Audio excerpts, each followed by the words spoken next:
আশ্চর্য হয়ে লক্ষ্য করলাম মাননীয় স্পিকার, মন্ত্রীরা যখন সংসদে বক্তব্য দেন তখন তারা অবলীলায় বলেন বাংলাদেশে জ্বালানির কোনো ঘাটতি নাই, কিন্তু মাননীয় স্পিকার যখন তেল নিতে যায় তখন দেখা যায় 3 কিলোমিটার লম্বা লাইন। মাননীয় সংসদ সদস্য রুমিন ফারহানার বক্তব্য চলছিল, বিষয়টা একেবারেই অগ্রহণযোগ্য যা করা হয়েছে। আমি এটার জন্য দুঃখ প্রকাশ করছি এবং আমি এটার নিন্দা জানাতেও বাধ্য হলাম। মাননীয় সদস্যবৃন্দ, please let us discipline ourself. মাননীয় স্পিকার, কাদম্বরী মরিয়া প্রমাণ করিল যে কাদম্বরী মরে নাই। আমাদের তেলের দাম শেষমেশ বৃদ্ধি হইল মাননীয় স্পিকার, কিন্তু তার আগে আমরা দেখলাম কয়েক কিলোমিটার জুড়ে লম্বা লাইন। আমরা দেখলাম মাঝরাত পর্যন্ত ড্রাইভাররা দাঁড়িয়ে আছে, তারা তেল পাচ্ছে না, কিন্তু সরকারের সেই ব্যাপারে কোনো হেলদোল নাই। আশ্চর্য হয়ে লক্ষ্য করলাম মাননীয় স্পিকার, মন্ত্রীরা যখন সংসদে বক্তব্য দেন তখন তারা অবলীলায় বলেন বাংলাদেশে জ্বালানির কোনো ঘাটতি নাই, কিন্তু মাননীয় স্পিকার যখন তেল নিতে যায় তখন দেখা যায় 3 কিলোমিটার লম্বা লাইন। মাননীয় স্পিকার, সরকার সম্ভবত কিছু পদক্ষেপ গ্রহণ করবার ঘোষণা দিয়েছে। তার একটা হচ্ছে মার্কেট প্লেস 7টা বাজে বন্ধ করে দেয়া। চমৎকার সিদ্ধান্ত মাননীয় স্পিকার, তবে মনে রাখতে হবে কেনা কাটা বা শপিং যেটুকু হয় সেটুকু সন্ধ্যার পরেই হয়, তার আগে হয় না। 2 হইল অফিস আদালতের সময় বলে পরিবর্তন করবে। 5 দিনের জায়গায় 4 দিন বা 3 দিন তারা কর্মঘণ্টা ঠিক করবে, কিন্তু প্রশ্নটা হচ্ছে যদি জ্বালানির কোনো সংকটই না থাকে তাহলে এত লম্বা লাইনই বা কেন, দামই বা বাড়াইতে হয় কেন, অফিস কর্মসূচি সময় পরিবর্তন করতে হয় কেন? এই প্রশ্নগুলা তো ওঠে মাননীয় স্পিকার। মাননীয় স্পিকার, আপনার মাধ্যমে এই সংসদের কাছে আমি জানতে চাই, জ্বালানি মন্ত্রীরা যখন গণমাধ্যমে কথা বলেন তখন মনে হয় বাংলাদেশে আল্লাহর রহমতে কোনো সংকট নাই। ওনারা যদি পরিষ্কার করে বলেন বাংলাদেশে বর্তমানে কত দিনের অকটেন ডিজেলের মজুদ আছে, কতদিন চলতে পারবে, পাম্পগুলো কেন পর্যাপ্ত পরিমাণ তেল পায় না, তেলের মজুদদারি। ধন্যবাদ মাননীয় সদস্য। মাননীয় সংসদ সদস্য রুমিন ফারহানার বক্তব্য চলছিল, বিষয়টা একেবারেই অগ্রহণযোগ্য যা করা হয়েছে। আমি এটার জন্য দুঃখ প্রকাশ করছি এবং আমি এটার নিন্দা জানাতেও বাধ্য হলাম। মাননীয় বিরোধী দলীয় নেতা। ধন্যবাদ মাননীয় স্পিকার। এই সংসদ দেশের সর্বোচ্চ সম্মানের জায়গা। যারা এখানে নির্বাচিত হয়ে এসেছেন দেশের জনগণের সমর্থন, ভোট, ভালোবাসা, শ্রদ্ধা নিয়ে এসেছেন। আমরা সকল সদস্যের প্রতি শ্রদ্ধা জানিয়ে বলবো, কোনো সংসদ সদস্য যখন দাঁড়িয়ে কোনো কথা বলবেন তা নিয়ন্ত্রণ অথবা তাকে এলাও করার একক এখতিয়ার হচ্ছে মাননীয় স্পিকারের। সেই জায়গায় আজকে লক্ষ্য করলাম যে একজন স্বতন্ত্র সংসদ সদস্য তিনি যখন কথা বলছিলেন, দুঃখজনকভাবে ট্রেজারি বেঞ্চ থেকে সম্মানিত কিছু সদস্য এমন কিছু অঙ্গভঙ্গি করেছেন যেটা আমার বিবেকে আঘাত লেগেছে। আমি এটা আশা করি না।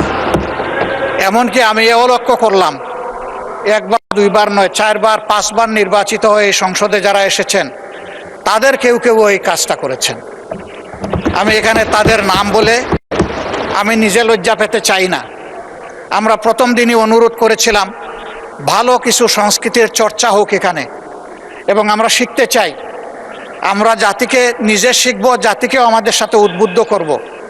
মাননীয় স্পিকার, আজকে 2 বারই লক্ষ্য করলাম যে ট্রেজারি বেঞ্চ যেখানে আপনাকে সবচেয়ে বেশি সহযোগিতা করার কথা, সেখানে আপনি বারবার অনুরোধ করা পক্ষেও তিনারা চালিয়েই যাচ্ছেন। আপনি মাইক দেন নাই, তারপরেও সংসদে কি হচ্ছে আমরা কিছুই বুঝতে পারছি না। আর শেষমেশ যখন মাননীয় সংসদ সদস্য রুমিন ফারহানার বক্তব্য চলছিল, বিষয়টা একেবারেই অগ্রহণযোগ্য যা করা হয়েছে। আমি এটার জন্য দুঃখ প্রকাশ করছি এবং আমি এটার নিন্দা জানাতেও বাধ্য হলাম। মাসুদ সাইদি, পিরোজপুর 1। ধন্যবাদ। 2 মিনিট, প্রত্যেকে 2 মিনিট। মাননীয় স্পিকার, আপনাকে ধন্যবাদ। আমার বিষয়বস্তুটি ছিল মাননীয় স্পিকার, আমার পিরোজপুর জেলার রেল লাইন চালুকরণ প্রসঙ্গে। মাননীয় স্পিকার, পিরোজপুর ও তার আশপাশের জেলাগুলো কৃষি ও মৎস্য সম্পদের জন্য বিখ্যাত। মাননীয় স্পিকার, রেল লাইন থাকলে এই অঞ্চলের কৃষিপণ্য যেমন নারকেল, সুপারি, পেয়ারা কিংবা মাছ দ্রুত ও সুলভ মূল্যে ঢাকা বা অন্যান্য বড় শহরে পাঠানো সম্ভব হবে। বর্তমানে গোপালগঞ্জ পর্যন্ত রেল সংযোগ চালু থাকলেও পিরোজপুর পর্যন্ত রেল লাইন চালু নেই। মাননীয় সদস্য, আপনার নোটিশটা ছিল হলো সরকারি মাদক নিরাময় কাউন্সিলিং এবং পুনর্বাসন কেন্দ্র। আচ্ছা, ধন্যবাদ মাননীয় স্পিকার। অনেকগুলো নোটিশ দিয়েছেন তো, এরকম হতে পারে, আপনি এটাতে আসেন। জি জি, থ্যাংক ইউ মাননীয় স্পিকার। আমার এটি ছিল যে মাদকের বিষয়ে আমার এটি ছিল যে আমার পিরোজপুরে একটি আধুনিক মাদক নিরাময় কাউন্সিলিং ও পুনর্বাসন কেন্দ্র স্থাপন প্রসঙ্গে। মাননীয় স্পিকার, মাদক এক ভয়াবহ ক্ষতিকর বিষয় যার প্রভাব একটি মানবিক রাষ্ট্র গঠন ও প্রক্রিয়া মারাত্মকভাবে ব্যাহত হয়। আন্তর্জাতিকভাবে মাদকাসক্তি মারাত্মক ব্যাধি হিসাবে পরিচিত। মাদকের ক্ষতিকর মানসিক ও স্বাস্থ্যগত প্রভাবে সামাজিক, রাজনৈতিক, অর্থনৈতিক ক্ষতির মুখে পড়েছে আধুনিক রাষ্ট্রের উন্নয়ন। একজন মাদকাসক্ত ব্যক্তি পরিবার ধ্বংসের জন্য যথেষ্ট। মাননীয় স্পিকার, আমাদের দেশের চিকিৎসার আওতায় নেই মাদকাসক্তের মধ্যে প্রায় 99% মাদকাসক্ত ব্যক্তি। সরকারি বেসরকারি উদ্যোগে মিলে মোট মাদকাসক্তের 1%-এরও কম ব্যক্তিকে আনা সম্ভব হয়েছে চিকিৎসার আওতায়। সারা দেশে বিপুল সংখ্যক তরুণ ও যুবক এই দুরারোগ্য আসক্তিতে শিকার।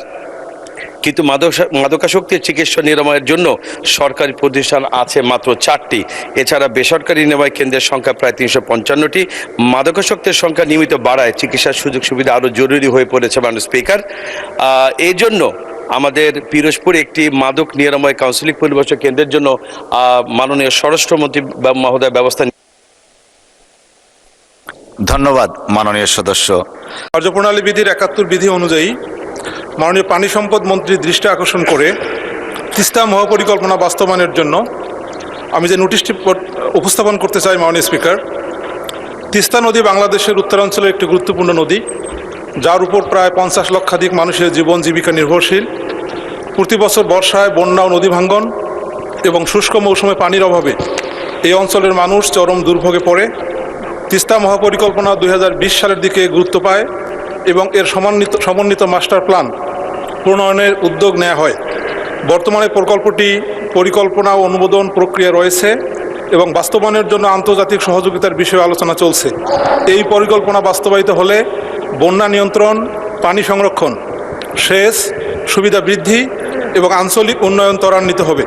অতএব তিস্তা মহাপরিকল্পনা দ্রুত বাস্তবায়নের জন্য আমি মাননীয় পানি সম্পদ মন্ত্রীর দৃষ্টি আকর্ষণ করছি। ধন্যবাদ মাননীয় স্পিকার। ধন্যবাদ মাননীয় সদস্য আপনাকে। মাননীয় পানি সম্পদ মন্ত্রী জনাব মোহাম্মদ শহীদুদ্দিন চৌধুরী এনিকে এই বিষয়ে তার সংক্ষিপ্ত বিবৃতি প্রদানের জন্য আহ্বান জানাচ্ছি। মাননীয় স্পিকার, আপনাকে ধন্যবাদ। মাননীয় সংসদ সদস্য কুড়িগ্রাম 3 মোহাম্মদ মাহবুবুল আলম অত্যন্ত গুরুত্বপূর্ণ নোটিশটি উত্থাপন করেছেন এবং তিনি তার নোটিশে উল্লেখ করেছেন যে তিস্তা নদী বাংলাদেশের উত্তরাঞ্চলের একটি গুরুত্বপূর্ণ নদী, যার উপর প্রায় 50 লক্ষাধিক মানুষের জীবন জীবিকা নির্ভরশীল। তিনি অত্যন্ত দায়িত্বশীলতার সহিত এবং সচেতনভাবে এই নোটিশটি এনেছেন। মাননীয় স্পিকার, আমি তাকে অসংখ্য অসংখ্য ধন্যবাদ জানাই। বিষয়টি এত মর্মস্পর্শী এবং আমাদের বাংলাদেশের প্রেক্ষাপটে এই মুহূর্তে খুবই গুরুত্বপূর্ণ বিধায় আমি এই নোটিশটির উপর 2-4টা কথা গুরুত্ব সহকারে বলতে চাই। যে তিস্তা নদী উত্তরাঞ্চলের মানুষের জীবন জীবিকার জন্য এতই যে গুরুত্বপূর্ণ, সেটা ভারত হতে বাংলাদেশের মধ্যে প্রবাহিত তিস্তা নদীর বর্তমান যে অবস্থান, এটা সম্পূর্ণভাবে একটা বিপরীতমূলক অবস্থানে দাঁড়িয়েছে মাননীয় স্পিকার, যেটাকে আমরা বলতে পারি বৈপরীত্যপূর্ণ। তিস্তা নদীর উজানে বাঁধ দেওয়া সহ নানা সীমাবদ্ধতার কারণে শুষ্ক মৌসুমে নদীর পানি প্রবাহ মারাত্মকভাবে কমার জন্য অনেক স্থানে পানি প্রবাহ প্রায় শূন্যের কাছাকাছি নেমে আসে, যার ফলে তিস্তা সেচ প্রকল্প সহ কৃষি কার্যক্রম ব্যাহত হচ্ছে। অন্যদিকে বর্ষা মৌসুমে উজানে অতিবৃষ্টির কারণে হঠাৎ বন্যা ও নদীভাঙ্গন সংঘটিত হয় মাননীয় স্পিকার, এবং এর ফলে বসতভিটা ও ফসলের ক্ষতির পরিমাণও ব্যাপক। তিস্তা মহাপরিকল্পনা বাস্তবায়নের জন্য বাংলাদেশ পানি উন্নয়ন বোর্ড ইতিমধ্যে একটি সমীক্ষা প্রতিবেদন প্রণয়ন করেছে মাননীয় স্পিকার। প্রস্তাবিত সমীক্ষা অনুযায়ী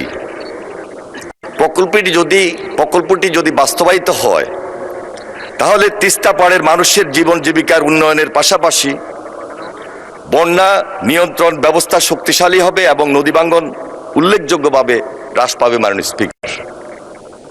এর পাশাপাশি শুষ্ক মৌসুমে পানি সংরক্ষণ সেচ সুবিধা বৃদ্ধি পাবে, কৃষি উৎপাদন বৃদ্ধি এবং ফসলের বহুমুখীকরণ সম্ভব হবে, নদী তীরবর্তী এলাকায় অবকাঠামোগত উন্নয়ন তথা রাস্তা, সেতু, বাঁধ নির্মাণ হবে, কর্মসংস্থানের সুযোগ সৃষ্টি হবে এবং দারিদ্র্য হ্রাসে সহায়ক হবে মাননীয় স্পিকার। নৌ যোগাযোগ এবং আঞ্চলিক বাণিজ্যের সম্ভাবনাও বৃদ্ধি পাবে। সামগ্রিকভাবে উত্তরাঞ্চলের টেকসই ও সমন্বিত আঞ্চলিক উন্নয়ন নিশ্চিত হবে, এই মর্মে সমীক্ষা প্রতিবেদনের মতামতে উল্লেখ রয়েছে। মাননীয় স্পিকার, দাখিলকৃত সম্ভাব্যতা সমীক্ষার কারিগরি ও আর্থিক বিষয়সমূহ বিভিন্ন পর্যায়ে পরীক্ষা নিরীক্ষার কার্যক্রম বর্তমানে চলমান রয়েছে। তিস্তা মহাপরিকল্পনায় জনগণের জন্য ইতিবাচক সকল কিছুরই বাস্তবায়নে সরকারের পক্ষ হতে আন্তরিক প্রচেষ্টা অব্যাহত রয়েছে। মাননীয় স্পিকার, আপনাকে ধন্যবাদ। আমার নির্বাচনী এলাকা বাউফল একটি গুরুত্বপূর্ণ জনবহুল উপজেলা। এখানে প্রায় 5 লক্ষাধিক মানুষের বসবাস। এছাড়াও পার্শ্ববর্তী দশমিনা, গলাচিপা, বাকেরগঞ্জ এবং ভোলা জেলার উল্লেখযোগ্য সংখ্যক মানুষ বাউফল উপজেলা স্বাস্থ্যসেবার গ্রহণ করার জন্য নিয়মিত এখানে যাতায়াত করেন। মাননীয় স্পিকার, মাসিক এখানে গড়ে প্রায় 2134 জন রোগী হাসপাতালে ভর্তি হয়ে চিকিৎসা গ্রহণ করেন। জরুরি বিভাগে মাসে প্রায় 1357 জন রোগী সেবা গ্রহণ করেন, প্রতিদিন গড়ে প্রায় 45 জন। অত্যন্ত দুর্ভাগ্যের ব্যাপার, বহির্বিভাগ প্রতিদিন প্রায় এখানে 124 জন রোগী সেবা গ্রহণ করেন। সেই ক্ষেত্রে বেড সর্বনিম্ন 130 থেকে সর্বোচ্চ 200% পর্যন্ত অতিক্রম করে, যা খুবই আশঙ্কাজনক পর্যায়ে পৌঁছে যেতে পারছে। জাতীয় স্বাস্থ্যনীতি স্বাস্থ্যসেবা মানদণ্ড অনুযায়ী এটি রক্ষা করা এবং এখানে প্রশিক্ষিত নার্স, অন্যান্য সেবা পাওয়ার, বিশেষ করে উপজেলা সদর থেকে বরিশাল বিভাগীয় শহরে এখানে যাতায়াতের জন্য আমাদের নদীপথ অতিক্রম করতে হয়, ফেরি পার হতে হয়। দেখা যায় অনেক ক্ষেত্রে এই পার হওয়ার ক্ষেত্রে রোগী ওখানেই মারা গিয়েছে, এরকম ঘটনাও সংঘটিত হয়েছে। সেক্ষেত্রে আমাদের জন্য আরেকটা বড় ঝুঁকি হচ্ছে, এখানে স্বাস্থ্য কমপ্লেক্সে মেজর সার্জারির কোনো ব্যবস্থাপনা না থাকায় জটিল রোগীর দ্রুত কোনো চিকিৎসা গ্রহণ করা সম্ভব হয় না। বিধায় এখানে একটা সিন্ডিকেট গড়ে উঠেছে, যারা পাশে বিভিন্ন রকম বেসরকারি যে ডায়াগনস্টিক সেন্টারগুলো গড়ে তুলেছে, সেখানে সংশ্লিষ্ট ডাক্তার যারা আছেন সরকারি, সেই চিকিৎসকগণও ওখানে গিয়ে সেবা প্রদান করার ক্ষেত্রে উৎসাহিত হন। সঙ্গত কারণে আমি মাননীয় স্বাস্থ্যমন্ত্রী মহোদয়ের কাছে ইতিমধ্যে এটা পেশ করেছি। আমি আশা করছি যে আমাদের এই হাসপাতাল 50 শয্যা থেকে 100 শয্যা বিশিষ্ট উন্নীত করে চিকিৎসা নিশ্চিত করবেন। ধন্যবাদ মাননীয় সদস্য।